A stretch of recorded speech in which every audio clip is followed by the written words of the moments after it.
पंजाब हुकूमत का भेजा गया ये नुमाइंदा, जो खुद को स्पेशल ब्रांच का एहलकार बताते हुए खुफिया तरीके से बच्चियों की वीडियोस बनाता रहा, जब इसे पूछा गया तो तसल्ली बख्श जवाब न मिला। बासर अफराद को बचाने के लिए पंजाब हुकूमत ने नए हथकंडे इस्तेमाल करना शुरू कर दिए। अपने जाती ड्राइवर और गार्ड्स को एजेंसी का नुमाइंदा जाहिर करके हकायक छुपाने लगे। अपने मुताबिक खड़े वीडियो नहीं बनाए। आगे से जनाब करें, मैं स्पेशल ब्रांच से आया हूँ।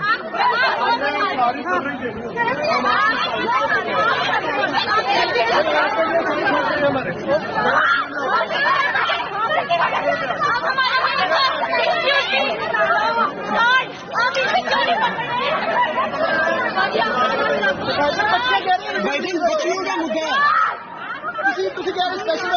कौन सी स्पेशल ब्रांच से आप हैं?